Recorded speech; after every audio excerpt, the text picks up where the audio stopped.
Hello everyone, it's Bartosz Oleś from Polish Fighters, and with me is a MMA legend, former Bellator champion, former UFC fighter, former BKFC champion, Hector Lombard.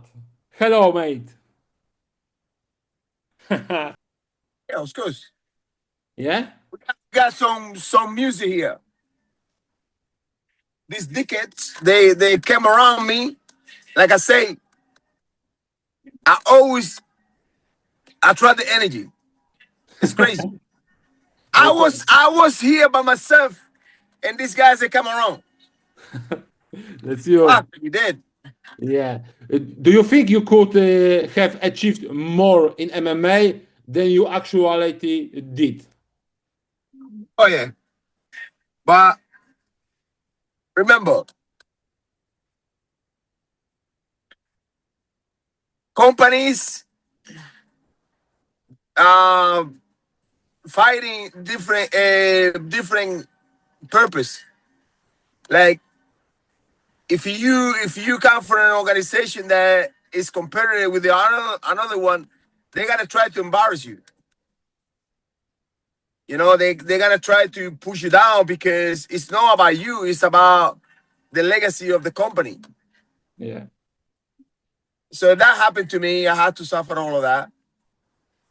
And besides that, I had to suffer all of that. I'm not a person that like to suck cocks.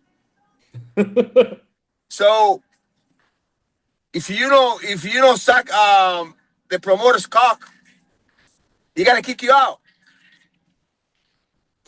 It's part of the game. Like so, you know. For example, I'm Bellator in Bellator, right? Yeah. I'm a person that likes to do my own shit. I don't like to, and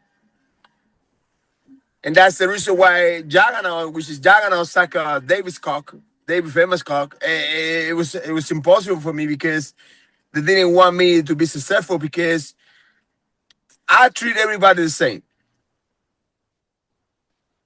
And unfortunately, in the sport of entertainment, if the promoter doesn't like you, he gotta kick you out.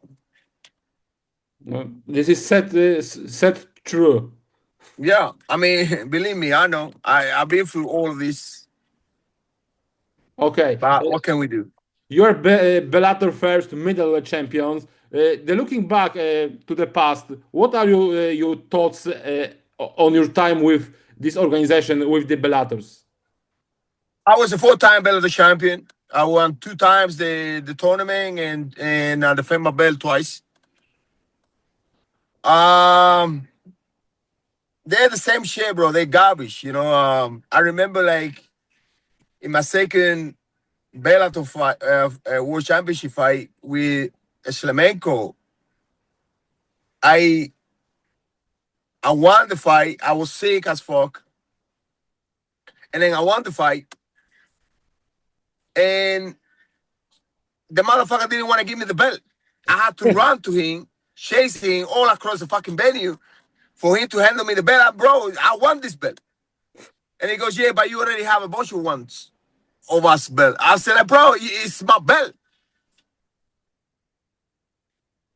So from that point on, I said, like, these motherfuckers don't even want to give me a physical belt. Yeah. I don't want to be involved with you, bro. So yeah, like it was very hard, bro. It was a very hard journey, to be honest with you. But with all of them. But this is a reason then you out to the Bellator, from the Bellator to the UFC. This is one of the reasons. Well, that was my main reason because I didn't care about money. I never fought for money. I only care about how you gotta treat me. And the minute that I saw that, I was out. I said, like, I don't want no part of it. Cut me off. I'm moving to a different organization. Mm-hmm. And that was my end. Because if you're not even willing to give me a belt that I won 5 rounds, it was a half fight because I was sick as fuck. you know, I had nothing. I had nothing for you. I had nothing. I don't want to do anything for you. Fuck you. But tell me, Hector, which organization treated you the best? To be honest, I would say the same. The organization that treated me the best, it was IFC. I see, yeah. IFC, Australian Fighting Championship. I fought at the time JC Taylor, but they flew me first class. They put me in the 5-star hotel. They gave me a bunch of money. I made over $150,000 in that fight. Yeah. But I'm talking about almost 20 years ago. Yeah. That's a lot of money. That would be like maybe like $2 million today. You know, when it comes to flying four of my corners, they flew 4 of my corners. They pay first class flight tickets, and then they put us in the 5-star rooms. All of us, each one of us have a different room. He's paying a lot of money. He's paying all his money. But you know, I was a big name at the time, so the whole venue was packed. So he got the money back. And then right after that, I signed with the UFC, so I couldn't fight. I couldn't fight for him anymore and stuff like that. But you know, I would say to you that IFC treated me really good. That's good. During your successful run on Bellator, there was fans often talk a possibility the fight with KSW legend and champion Mamedem Khalidov. There was also a possibility that you fight with Mamed. He's saying he in jail now. He's saying he in jail. Yeah, he's free. He's free. I mean, I want to fight that motherfucker. We wanted to fight for a long time. And listen, don't get me wrong. I had nothing but respect for the guy. You know, he's been the face of KSW, and KSW love the guy. I have respect for him, but yeah, you know, I would love to fight him. You think this is a possibility to fight him right now? Yeah, well, I'm a free agent. but You know? but to the past, you have talked to the KSW. Why you don't fight KSW in the past? It was all about money because they didn't want to pay me what I wanted. And I don't talk about crazy money, but they just didn't want to pay me not even a third of what Khalidov was going to make. So I'm like, fuck this shit, man. I do believe like that fight we set the whole venue, and yeah, you know, I just want to beat his ass, but I don't know, like, I like the promotion. I like KSW. I love the Poland, the Polish people in general. You know, I'm gonna have a future. I'm gonna have a future wife from Poland. From Poland, yeah. Oh yeah. Oh, I don't know that. Fantastic. Oh, I love Polish. The Polish culture. I love the Polish culture. yeah. I love the fact that you guys don't want no immigrant. Fuck the motherfuckers. You guys like get out. yeah. If you want to come legally. That's okay. Yeah. But don't cross the borders and fucking, you know, steal all our taxpayer money. Fuck that. I like that. Okay. Okay. In 2012, you joined into the UFC where you have the 12 fights, but you won the only 3 fights. Brother, hit me up for a sec. You saw the first fight with Team Bosch. I got robbed. Come on, Yes. stop. I The guy watch was running the whole shit around. I watch you every fight in UFC, and I also think the Team Bosch. This is rap. This is They robbed me, scandal. you know, and that was definitely 3-0. They suspended me. Listen, where you know, like I was waiting when I went down to 170, and everybody thought like I was going to get a smash because I had to cut like over 50 pounds, and I had it wrong. You know, my first fight was against and I was 70. It was against what was my first fight in 170? 170. Moment. You Palhares? No. Palahara was a 185. You have first fight with Tim Bosch, second Rusimar Palhares, Yushin Okami, I think the middleweight. I won that fight too with Yushi Okami. Yeah. Palahara, he was full on drugs. He tested positive right after the fight, and he got told, listen, if you win this fight, you know, like you good, you gotta pass. But he lost, and then he got tested. Remember, promotions are, it's like, believe me, bro, trust me, I know. Your first fight in welterweight against, in UFC, of course, Nate Marquardt. It was a name Marquardt. Everybody thought, oh, you know, even name Marquardt was saying like, oh, that easy fight. Whoop his ass. And then I was like a long time, a year almost without the fight. Then I fought against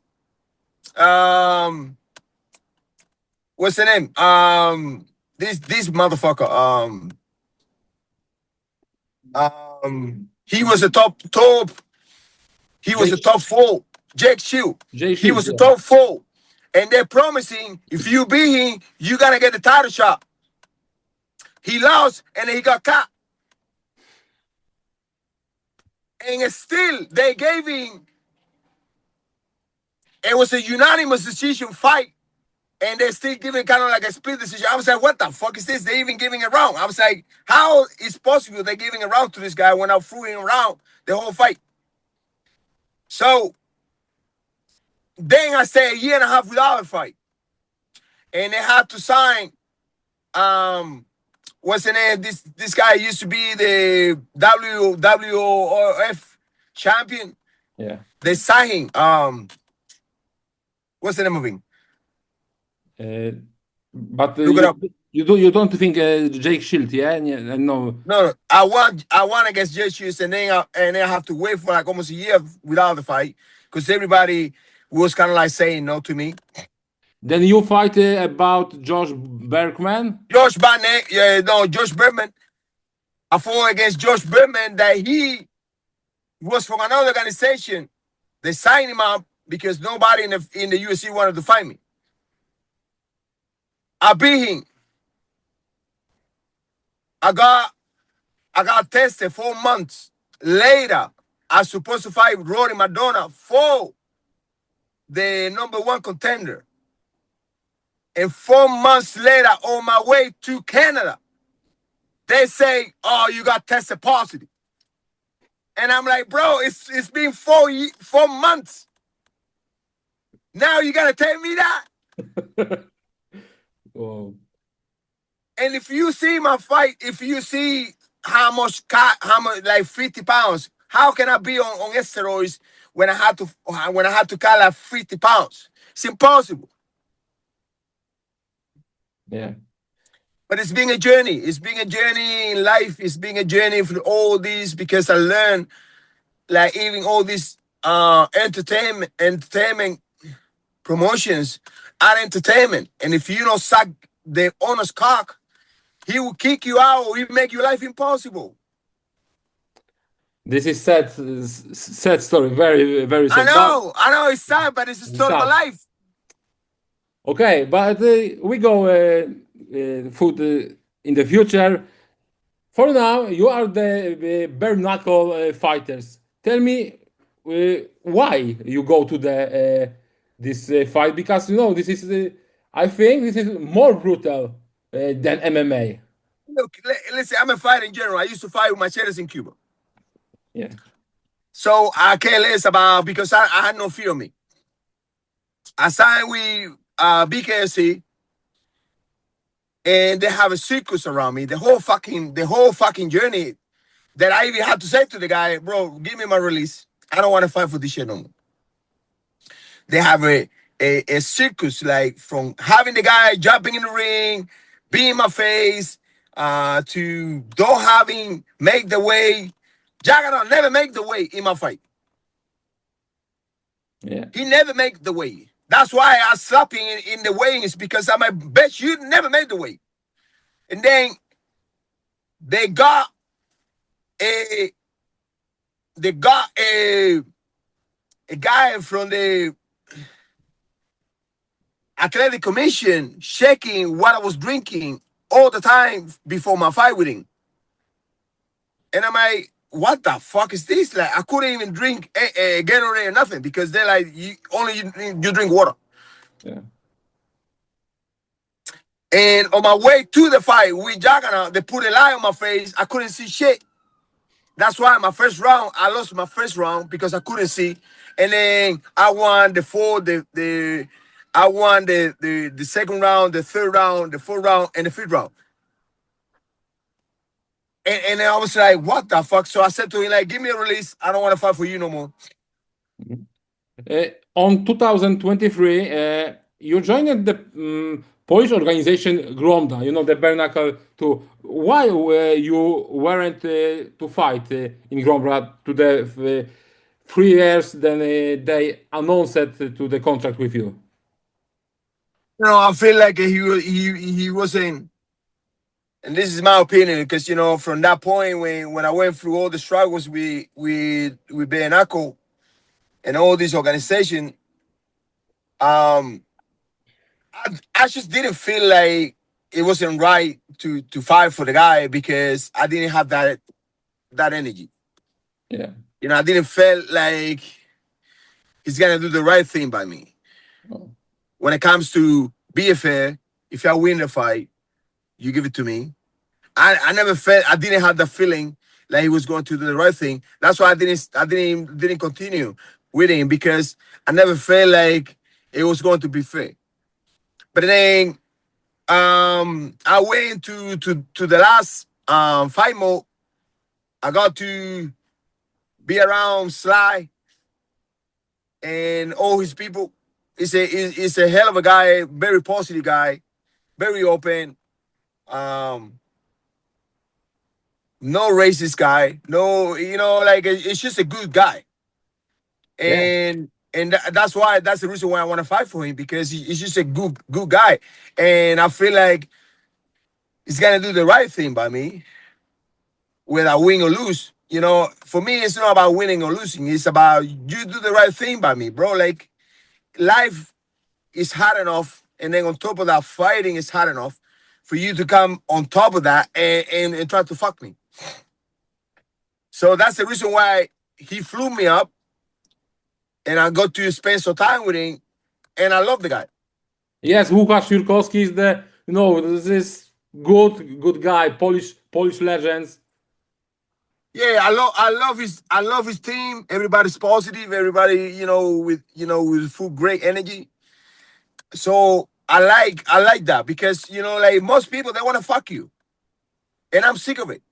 I'm sick of, like, being a person that they just want to screw in the fight game. I'm by the end of my career, and I want to enjoy. You know, if I'm fighting, it's because I want to fight.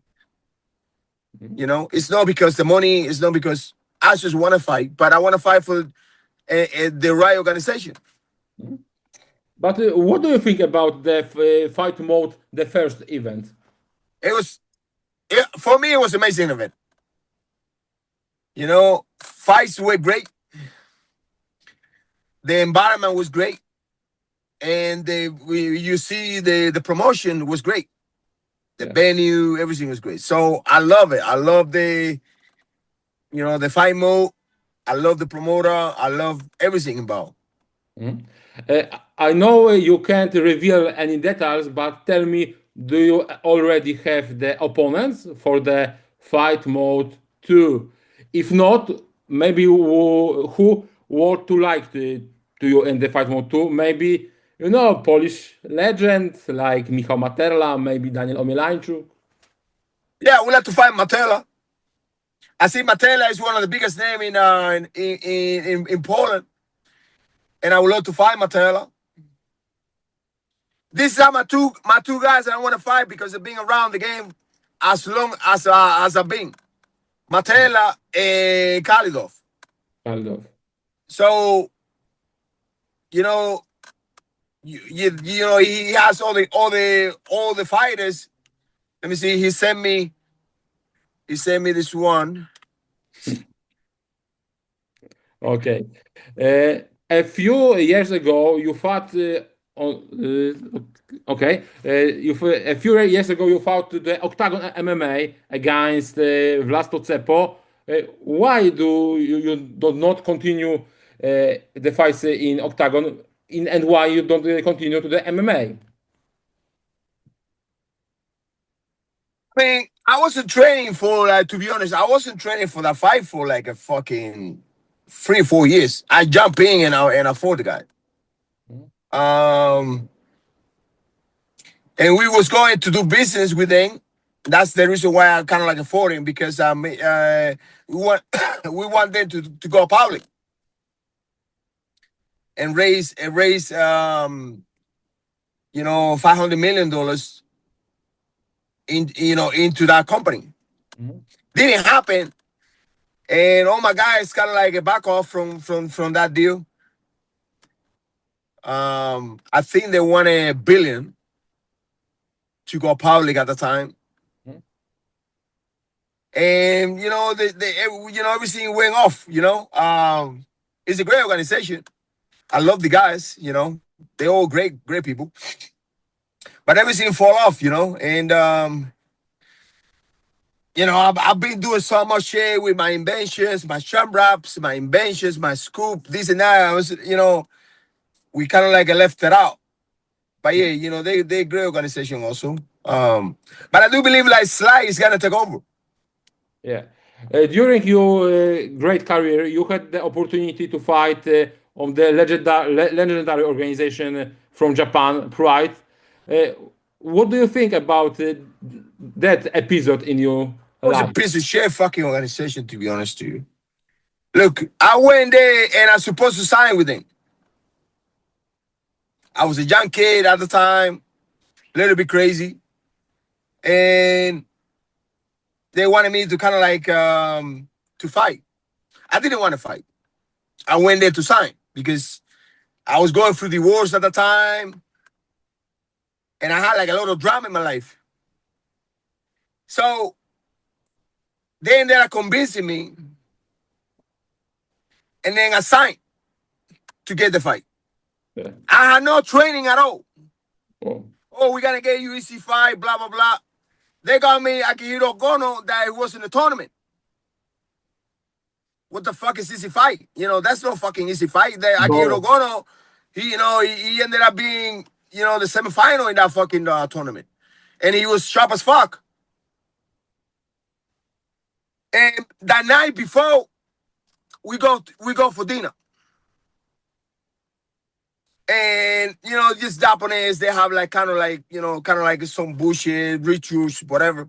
Okay, less about it. And I remember like Coco-san, one of the owners of the company. He goes, you got to bow. You take a sip of sake and bow. I'm like, fuck you, ain't no bow to you. He goes, you got to bow. I say, no. And he goes, you got to bow. I said, fuck you. This is So crazy. all these people came because they're so-called Yakuza or whatever. Yeah. Oh, you got to bow. I said, fuck you, ain't no bow to no man.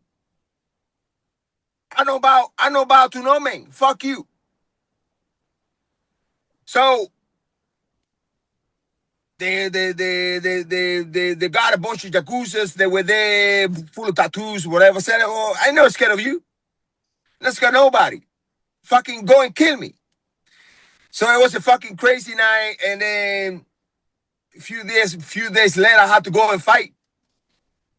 My mind wasn't there because I'm like, man, all these Yakuza want to kill me or pretend to kill me. The whole shit was a joke. And then they called me weeks later. Well, we got another easy fight for you. And they got me, by the way, the fight, me versus Akihiro Gono, I beat him, by the way. Yeah. You look that fight, I beat that motherfucker. It was a decision, but I won the first round easy. And then the second round, it could be even, but I won the first round, that was 10 minutes. And then they have the second fight. They say, well, we got an easy fight for you. With Gegard Musashi. Yeah, easy fight. I'll be like, oh, really, easy fight? Come on. Bro, what a story. What a story of my life, you know? What a story. This is crazy, crazy, man. Okay, the last question. Yesterday, your friend Johny Eblena scored an impressive victory over Impa Kasagnai. Do you think Johny Eblena has the takes to be maybe UFC champion? And do you think he should to join to the UFC?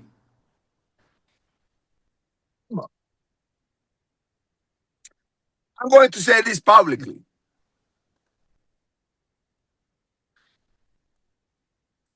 The only guy that has the opportunity to was a champion because they knew that Conor McGregor, it was a feeder for Conor McGregor, was from Bellator, Eddie Alvarez. Yeah. That was the only reason why he became a champion.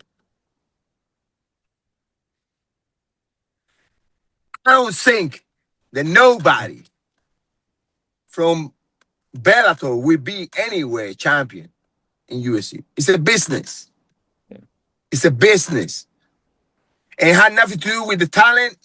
All that shit is bullshit. It had nothing to do with talent because remember, all these former UFC fighters fought in Bellator and they never go anywhere. Fedor fought in Bellator. He never became a champion. Never. Rampage fought in Bellator, never became a champion. From me, he was a champion, never became a champion. I mean, I can give you 20 guys from UFC, former champions, that never became a champion. But they, you know, when you turn it around and you go to the other way, it's become like you know, you guys, the guys no good. So obviously, it's a politics. It's politics. And you know how politics are, man? Politics are dirty. I hate politics. I hate religion for that reason because all they do is destroy the middleman. They all destroy the middleman. All that shit. Okay, Hector, this is from me. This is it. I'm very honored to talk to you on this interview. Thank you for your time. For me, this is very honor, very pleasure, mate. I'm grateful. Let me ask you.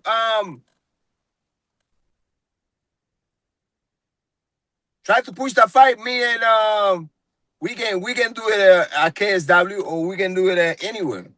Yeah. Me and Khalidov. Khalidov is being a pussy, running away, don't want to fight me. I think this fight will be good for him because, you know, he gonna need money for all these court cases, whatever. So Khalidov's being a pussy, man. Come on, man, show up and fight.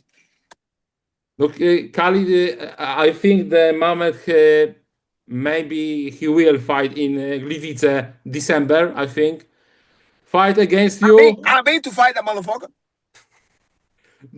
Then, I mean to fight. And listen, you know, when I say motherfucker, it's nothing about, you know, because most people from another country believe like it's an offense. That's the way we speak here. You know, it's just kind of like a normal speak, like, you know, for example, if you come from Poland, I said, oh, you know, fuck these motherfuckers from Poland. It doesn't mean like, you know, I want to offend you. It's just the way we speak here. Yeah, of course. You know.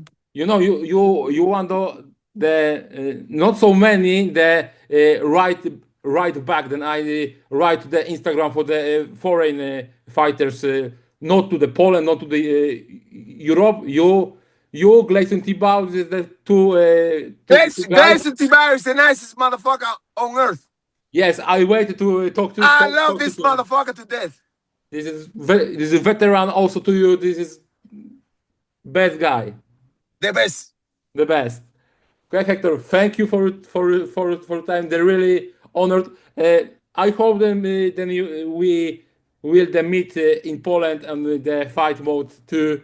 You fight, and I waited for this. Let's go, bro. I'll see you when I get in Poland. I hope so.